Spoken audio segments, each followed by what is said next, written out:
Is it all good? Yeah. Okay. So I grew up in a fairly normal household in Sydney, Australia. I was one in a big family. I also loved spending time outdoors and at the beach. I loved sports and still really do love sports to this day. I also enjoyed music and the arts and theatre. And even as most teenagers do, I used to love going out on the weekends and drinking cheap wine with my mates. In Australia, we call this a goon bag, which is just a 5 litre sack of wine. And it gets you really drunk really quickly. In fact, some things that I never really had any interest in were cameras and video editing, social media, if there was such a thing back then, and learning languages. In fact, I remember in my first year of high school, I actually bottomed the class in Japanese. So I may have absolutely loved Pokemon, but I was absolutely terrible at the Japanese language. So it's ironic these days that I run a YouTube channel which is totally dedicated to language and culture. In this case, Thai language and culture. But that all changed in 2014 when at the age of 18, I was given the chance through my old high school, after never really having left Australia, to go and live as a volunteer English teacher in the northern mountains of Thailand in government schools, about 2 hours drive outside of Chiang Mai. At the time, I probably would not have been able to locate Thailand on a map. I didn't even like Thai food, really, and I couldn't say a single word. I could not even say Sawadee Cup. When I landed at Chiang Mai airport, I remember asking, how the hell do you say hello in this country? At the time, I was living up in the north in a village inhabited by the Karen people, which for those of you who don't know, are an ethnic minority group that are scattered around Southeast Asia, predominantly in Myanmar, but there's also a fair chunk in northern Thailand. And they're different to traditional Thai people, but they are some of the kindest people I ever met. And unfortunately, and very sadly, they're most well known for the brutal ongoing conflict that they are in with a savage and awful military regime in Myanmar, which is the same with a lot of other minority groups. And as a result, there is a whole heap of refugee camps scattered along the Myanmar and Thai border, a lot of which doesn't get much media attention. So after the first 2 months of what was going to be a 9-month journey in Thailand, I felt completely out of my depth. I was completely alienated. I was the personification of culture shock. The intent of teaching English in rural Thai schools maybe sounded like a good idea, but at the end of the day, I couldn't speak Thai. The students, both high school and primary school, couldn't speak English. So how the hell was I actually going to even teach? So driven by a motivation to become a better English teacher, and also just to become part of the community, make friends, and be as much as a local as possible, although I was never going to with a face like this. I made it my mission that year to become as fluent as possible at speaking, reading, and writing the Thai language. And in the end, I ended up being somewhat successful with that pursuit. Now, I'm not going to stand here at all and say I'm completely fluent in Thai. That's actually complete bullshit. There's so many other foreigners that I've met out there who've lived here for a lot longer who speak way better Thai than I do. And there are so many Thais who speak perfect English and far better English than I ever will Thai. But nonetheless, this year away in 2014 was the best year of my life for a variety of reasons. And I could go into all the different stories and all the different adventures that I had, but I'd be boring you for the next 10 hours. And it's interesting now because you can fast forward 11 years down the track, and I run a somewhat successful, medium-sized YouTube channel called Thai Talk with Paddy, which has garnered 210,000 subscribers over the years and about 30 million views across the whole platform. And it's weird. When I tell this story, I feel a bit strange. It's almost a bit self-indulgent because I know so many people personally who've gone over to other countries, who've come from more disadvantaged backgrounds to me, who come from English as a second language backgrounds. But because I'm the white guy who speaks an Asian language in an Asian country and then puts himself on the internet, somehow I get more attention. It doesn't really seem fair, but that's just the inevitability of the internet sometimes.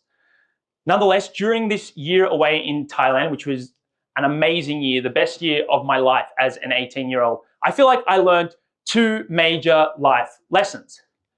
The first one was to say yes before you say no. Now, this may seem super obvious in principle, but sometimes in practice, it's a little bit harder. In life, in our careers, in our business, in our romantic relationships, in our personal relationships. We are given opportunities almost on a daily basis. And when I first lived in Chiang Mai in 2014, I learned very quickly that saying yes to opportunities that were presented to me by locals, regardless of whether they involved local whiskey or not, were more often than not completely worth it. Now, over the years, you become a little bit more selective with the opportunities you choose to take up. And I think that's a really important part of the entrepreneurship journey of trying and failing and trying and failing and learning to hone in on your skills and learning to hone in on what opportunities you want to take. But I think generally this attitude and this premise that I first learned in 2014 to say yes before you say no has led to far more good than it ever will bad. The second thing is, learning a second language strengthens your head and your heart. I'm standing in a room full of Europeans, full of people from Asia who speak potentially 2, 3, 4, 5, 6 languages. It's almost like a sitcom. An Australian who has never learned a language in his life who comes to Europeans and says, you should learn second languages.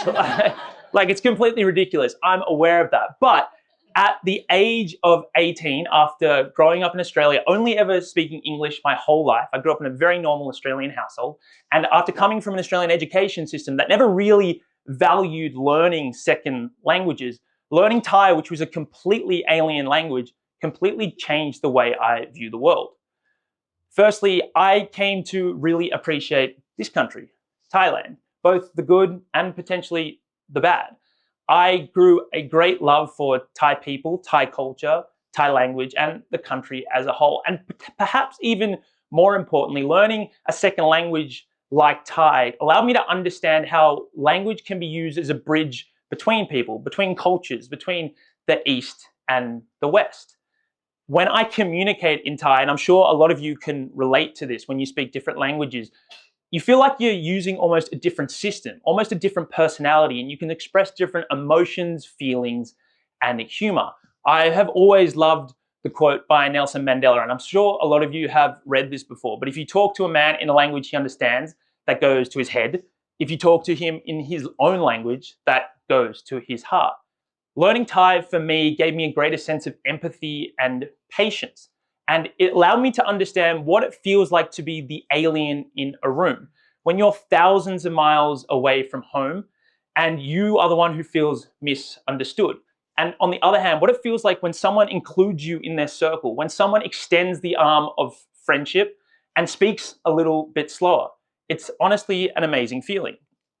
So these two lessons I learned, however obvious they may seem, putting them on a slide, I was like, these seem so obvious. But these were the two reasons that motivated me ultimately to start my own YouTube channel, Thai Talk with Paddy, some 5 years later, which leads to part 2 of this presentation, YouTube.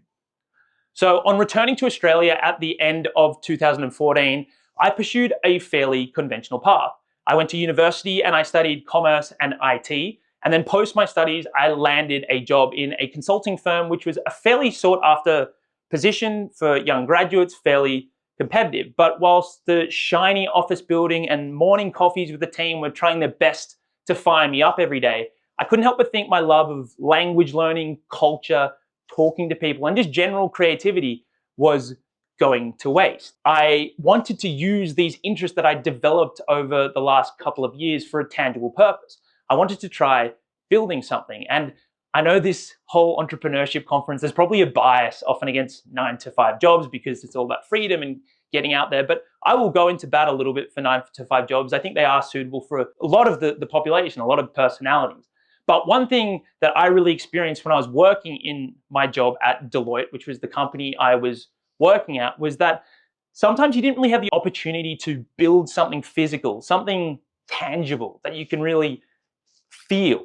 And sometimes that made me feel a little bit lost because I was never able to attribute value to the task that I was completing for a certain boss or a certain person in a management position. And I'm sure people in the room have experienced that when they've been asked in their jobs potentially to do a certain task in a large organization, or a boss has given you something to do. And sometimes you can't even rationalize and understand the actual value of that task in the wider scope because it's such a big machine. And sometimes that really sucks the life out of you and you don't even know what you're providing. Now, although I actually came to look back quite fondly on my 4.5 years at Deloitte, in the end, I grew a lot of skills and I was able to network with a lot of different people there. When I first started, I had this burning passion for something different. So I wanted to try something else. I wanted to try something more. And at the time, I just started watching a little bit of YouTube online. And what had really caught my attention was street interview channels. So I decided,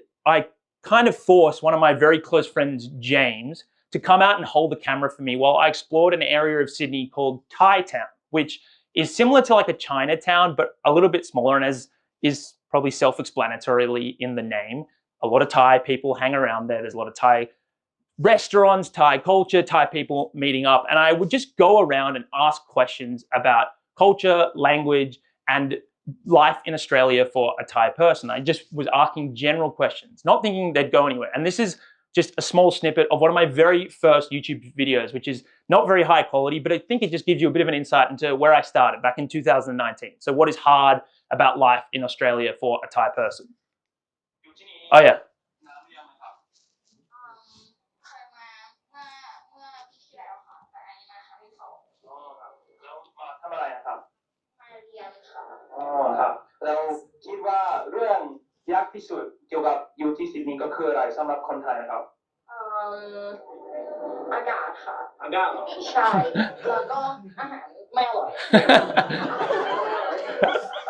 ผอมมากเลยน้ำหนักลดเลยสำหรับดิฉันก็เรื่องภาษาค่ะเพราะว่าไม่ได้เลยค่ะแต่ก็ไปเรียนตามโบสถ์นะคะพยายามศึกษาอะไรมากที่สุดอาหารไม่ใช่เลยครับ The video isn't very good quality, the audio is a bit shoddy, but I still think the mission was visible. I wanted to showcase the life of Thai migrants in Australia, a country that I'd grown up and come to appreciate.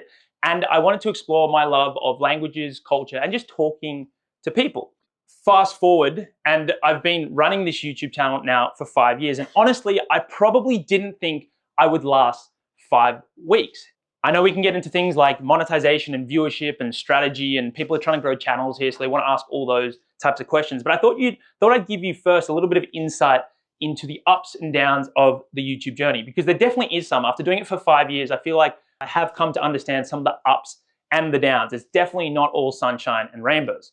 So the first up, and one up I'm definitely not going to include, is money, because if I wanted to make money fast, I would definitely never do YouTube. If you calculated the amount of money I've made on YouTube and divided it by the amount of hours I've spent doing it, I'd probably be working like slave labor rates, honestly. It's not, so I'm not including that as an up, especially when you're first starting as a motivation.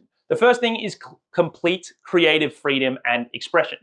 So if I went out and pitched this idea of an Aussie guy going around to Thai people and interviewing them to a legacy media station some 20 years ago, I probably would have been laughed out the door almost immediately. Now, I have friends who work in different legacy media outfits, and they often talk about the bureaucracy, the red tape, and the approval processes that you need to go through to get just a piece of content or story published. And I understand why that exists, but coming from a YouTube background, that sounds like a complete nightmare. One of the greatest things about YouTube is that you have complete creative freedom and expression, pretty much with no strings attached. And that is one reason why I think YouTube is the single greatest platform of this generation. Number two is value for an audience in a specific niche. Your family might not give a shit, your friends might not give a shit about what you have to say, but I guarantee you there will be an audience somewhere out there. If you have a specific interest in a particular subject matter, somewhere out there will be a person that is interested. When I started doing YouTube and talking about Thai culture and Thai language and all these things, no one really existed out there on the internet. There wasn't too many foreigners speaking Thai out there. There wasn't that many people discussing these types of things. And there definitely wasn't any channels you could go to that had subtitles and you could learn Thai off in a very everyday conversational manner. So the value for an audience in a specific niche is just so powerful, such a powerful part of YouTube and bringing communities together. The third thing is being able to tell inspiring stories. And I think that's ultimately what has allowed me to stay on YouTube for a long time. I don't think the other two things would have kept me, but being able to showcase inspiring people to the world that otherwise would not be shown is what has kept me on YouTube for so long. So actually last year, I got the chance to go up to far northern Australia outside of a city called Darwin, which is actually closer to Indonesia than it is to the major Australian cities. And I went outside, about 2 hours outside of this city called Darwin, and interviewed this lady called Patou, T-O-U. And she has an absolutely incredible story. She grew up in northeastern Thailand, in Isan, in a province called Buriram, which is next to Cambodia. And she didn't come from much. Her parents didn't have much, but they sent her to university at Ramkhamhaeng, which is a university in Bangkok, which is often well known for giving opportunities to people who come from slightly poorer backgrounds. She ultimately met her husband, who was from Darwin, and they moved over to Darwin, and she completed her postgraduate studies in Darwin. And while she was there, she started building this mango farming business. It was just very small, and nowadays it is an absolute behemoth of a business. Some 30 years later, she has about 100,000 mango trees, supplies it domestically and internationally to all these different retailers and wholesalers. And her story is just amazing. And I got to interview her. Now, the video didn't go that well in the end. 48,000 views is probably like on par for a video. But being able to tell these stories is just such an amazing part of being able to do YouTube. But there are some downs, and I think it's important to highlight the downsides. The first one is the hamster wheel of YouTube. To be successful on YouTube, especially when you're first starting yourself out and establishing yourself on the platform, you need to be so consistent. And this pressure to post can be really, really stressful, especially when you're a bit more financially reliant on it. And that's why you have to diversify your revenue streams when you do something like YouTube. The second thing is views, views, views. The reality of social media, whether we like it or not, for TikTok, for Instagram, for Facebook, for YouTube, whatever it is, at the end of the day, it's all about views. If you want to grow and reach new audiences, you need views. If you want to partner with new brands and charge a certain amount, you need a certain amount of views. And even sadly, for a lot of people, their own sense of self-worth is driven by how many views that they get on a video.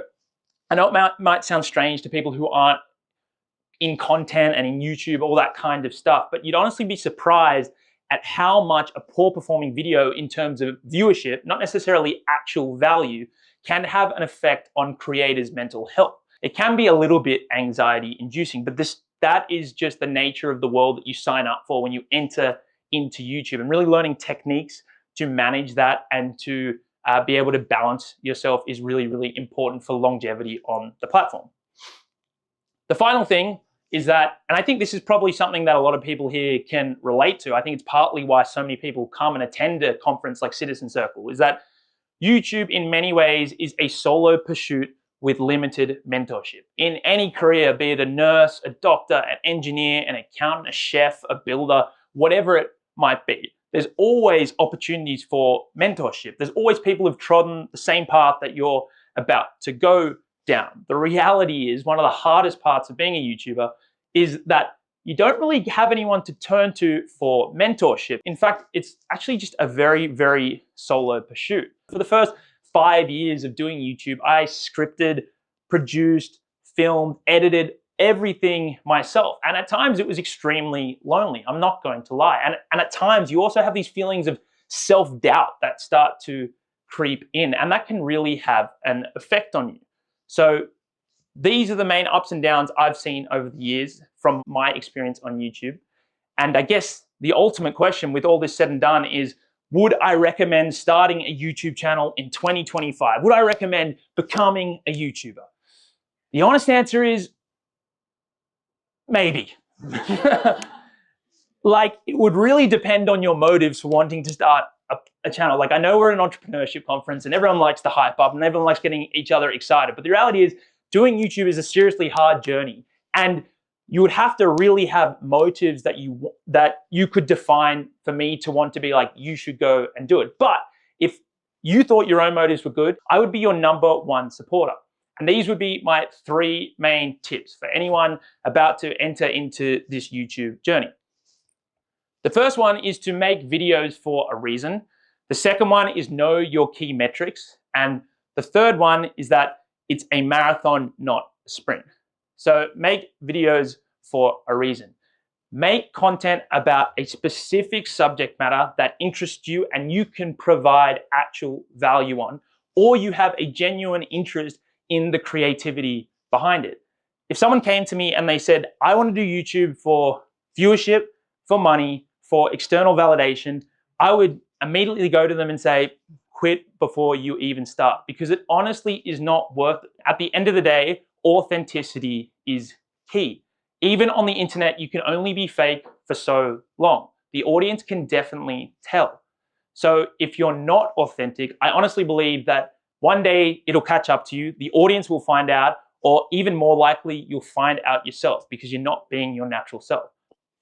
The second thing is knowing your key metrics. And this is a bit more of a technical recommendation, but it is so important because you might have a specific value that you want to offer, but if you don't know your key metrics, then you're not going to get yourself out there. For YouTube and for Instagram and TikTok, it's slightly different. The first one is click-through rate. So click-through rate, for those of you who don't know, is when you're going through the recommendations on a YouTube home screen, the percentage amount of people who will click on your video is the click-through rate. So if there's 10 out of 100 people going down the homepage and they click on your video, that's a 10% click-through rate, which is actually quite a high click-through rate. If you're going above 10%, then you're doing really well. Most people would probably average in the 5% mark, to be honest. And what's the practical implications of that? It means you have to be really good at thumbnailing and titling. And unfortunately, in this world of social media, that's almost, if not equally as important as the video edit itself, the actual video. The second one is average view duration. What length is the viewer watching the video for? So if it's a 10-minute video and they're watching for 4 minutes, then it's 4 minutes average view duration, or 40%. They usually like to use percentages. If you're hitting above 40%, typically you're on the way to pleasing the algorithm gods. If you're doing above 50%, then you're absolutely killing it, especially if it's above an 8-minute video. If you can hit numbers of above 50%, so 8 minutes, that would be above 4 minutes, then you're doing really well, and you're fast tracking your way to being successful on YouTube. And what's the practical implications of that? So the practical implications of average view duration is that when you're editing, you have to be really objective. You're not as interesting as you think you are. When you're editing your own video, often we think we're the most interesting people, but at the end of the day, YouTube has so much competition. So you have to be pretty ruthless in the way you edit videos and what content you put out there. Otherwise, people just switch off. The third thing, and probably the most important thing, is that YouTube is a marathon, not a sprint. The reality is, you have to be prepared to post videos for a year, maybe 2 years, and have realistically not many people watching. That is just the reality of YouTube. You have to actually learn to enjoy the creative process behind it, and you can't be impatient because success just does not come overnight, or it really rarely comes overnight.